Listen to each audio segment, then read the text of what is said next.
Hello, my dear friends. This is Rabbi Aharon Dobinsky coming to you today from Yerushalayim, the holy city of Yerushalayim, Israel. I want to tell you all Shavua Tov, and I want to point out something to you. I want to ask you a question. How much is too much? How much is not enough? How much is just enough? The reason I ask you these questions is because Torah points out the last few weeks questions that we need to really look at to see the answers to these questions. Let's start with the fact that we know from the Pirkei Avos, the sayings of the fathers, which is from the Mishnah. It says, "Who is indeed rich?" Do you know the answer? Many of you, I'm sure, do. The answer is he who is content with his lot. In other words, if you're happy with what you've got, you're rich. Doesn't matter how much it is. If you've got millions, if you've got $1.50. If you're happy with that, then you're rich. This is a good thing to know when we go into this discussion. Because in the last few weeks, it's been brought up a couple of times. How much is too much? How much is enough? Let's start with the first example, which was a couple of weeks ago with Yaakov and Esau. When they meet, and Yaakov figures maybe he should send a nice gift, He knows Esau doesn't really like him. He may have some grudges to hold against him, and who could blame him? But at any rate, he figures, well, I'll send him a gift, and then he'll calm down a little bit, and everything will be cool. As it turned out, he didn't need to send the gift. As a matter of fact, Esau's response to him was, "My brother, I love you. I don't need your gifts because I have plenty." Plenty. I have plenty. Plenty is good, isn't it? Plenty is better than not enough. He has plenty. This is good. And what does our father Yaakov respond to him? He says, "Please take them from me, because God has blessed me and I have everything." Now, what's the difference between plenty and everything? And we could go into a philosophical discussion that would last for hours on that one. But at the end of the day, one of the things that's most poignant about it is the fact that plenty is plenty, but it's not everything. Plenty means I have, but I could take a little bit more. I could take a lot more. I could take more. Plenty has the insinuation of more. There's more. What does it mean when I says I have everything? It means I am, in the words of the Mishnah, content with my lot. I have everything. And let's face it, he was doing pretty good. He had 12 sons and a daughter.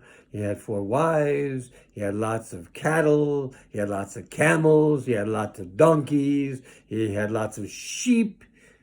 Silver, gold. He had a lot of everything. He was doing very, very well. So for him to say, "I have everything," would not be a stretch in anyone's imagination, but mostly it's what he said and the way he said it, which is going to come as a contrast to what we're about to talk about in a little bit, because over time he changes his mind. Now understand, Yaakov had a difficult life. He lost his son, or at least he thought he lost him, for 22 years, Yosef. Yosef was gone. As far as he knew, he was dead. Although usually one might say that because he was such a tzaddik, he probably knew deep down inside that his son was not dead, but he mourned him anyway because he wasn't there. And for all intent and purposes, to him at that point, he was indeed dead.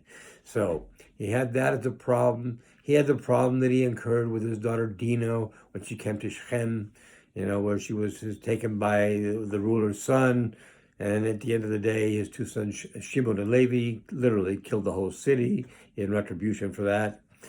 So he of course, he told them that this was not good. Now I'm in a really tough position because everybody around will hear about this, and they're all going to come after us. They didn't, of course, but who knew that at the time?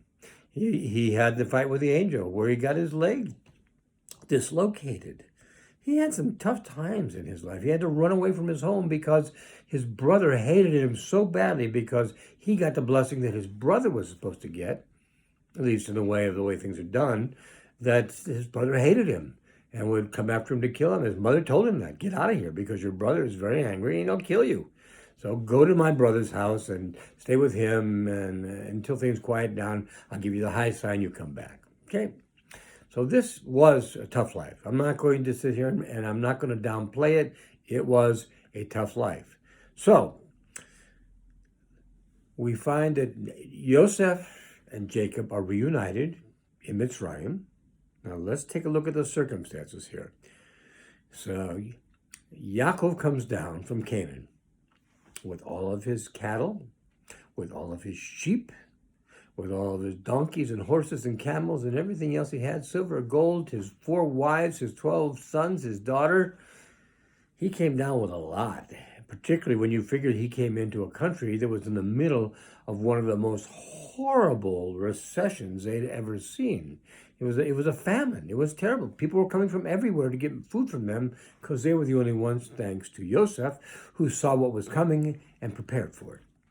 But he came down, and Pharaoh asked him, "How old are you?" Because he looked old. Well, in all fairness, he was 137 years old.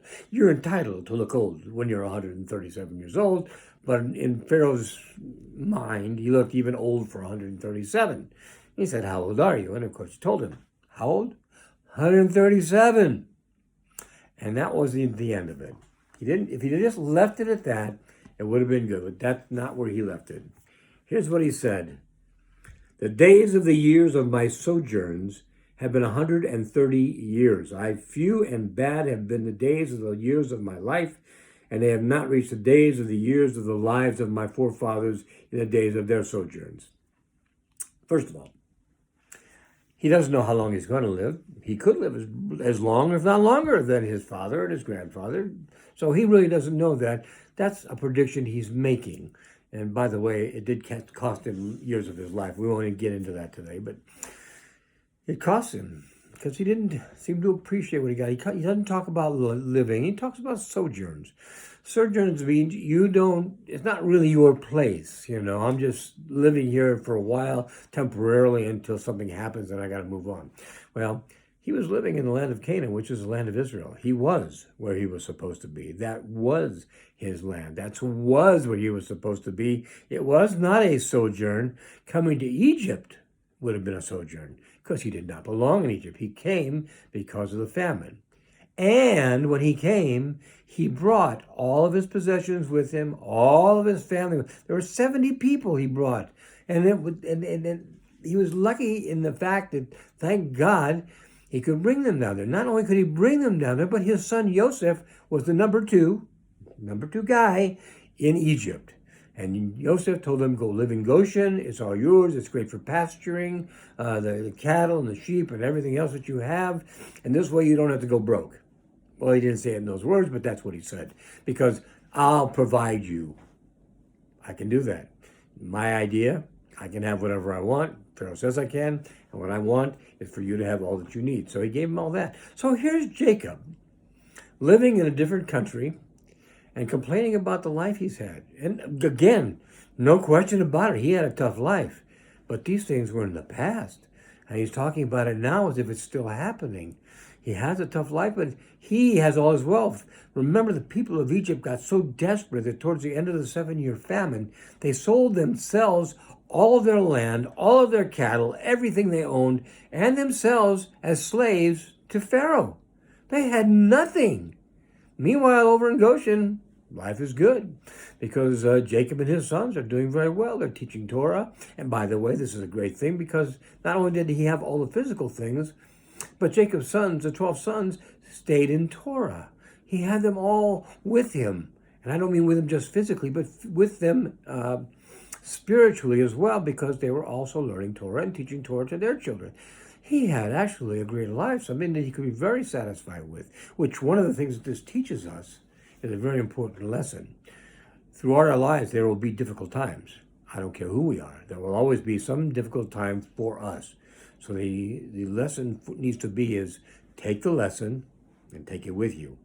The experience, leave it behind. It just drags you down. It's a bad feeling. You don't need it. What you needed was a lesson from that. Take the lesson, leave the bad experience behind. So that's the lesson for us today as well. So we see that Jacob had really no reason to complain at this point. Everything was going his way. Life was good for him. But the answer to the question now comes out. How much is enough?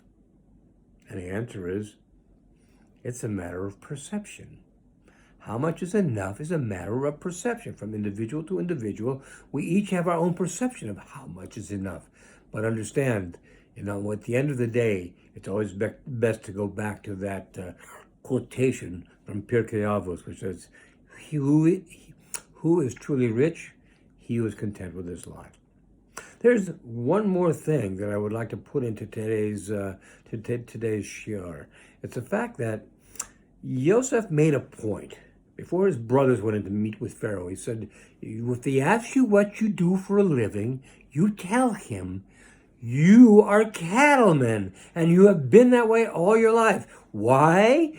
Because shepherds are abhorred by Egyptians. They can't stand them. You understand, sheep were a god in Egypt. So if you take care of sheep and you eat sheep, they don't like you. So the brothers go in front of Pharaoh, and Pharaoh says, so what do you do for a living? And the brothers say, we're shepherds. In other words, we take care of sheep. They totally disregarded what Yosef told them. And what was Pharaoh's response to this? Did he say to them, oh, get away from me? Ugh, gosh. No. He said, oh, that's very nice. And that was the end of it. What's the lesson we learn here? The lesson here we learn, which is very important, is things aren't always what they seem, and they don't always turn out the way we think they will. And this is a lesson we learn from Yosef, who was very wise, and so wise that Pharaoh put him in charge of the famine situation. He knew what was going on. He was second in command. He was 30 years old at the beginning of the process. But even he could not have predicted what was going to happen. Now, you all have a difficult situation ahead of you these days. The world is unpredictable. Between the scamdemic and between the election in America, I want you to understand, it's not always what it appears. It's not always going to turn out the way you think it's going to turn out. If you have a way that you think it has to be done, work on your way. Push as hard as you can, because remember what I've told you for a long time. First of all, it's important to always work as if everything depends on you, and pray as if everything depends on Hashem. And that is the best way of getting your desired results, and the results that are best not only for you and your family and your country, but the entire globe. So, words to take with you this week. Anyway, in the meantime, everybody, you should have a gazinta week, a great week, a week full of blessings, a week full of joy, a week full of good health and happiness, and a week of blessings. So my friends, be well. I love you all. God bless. All the best.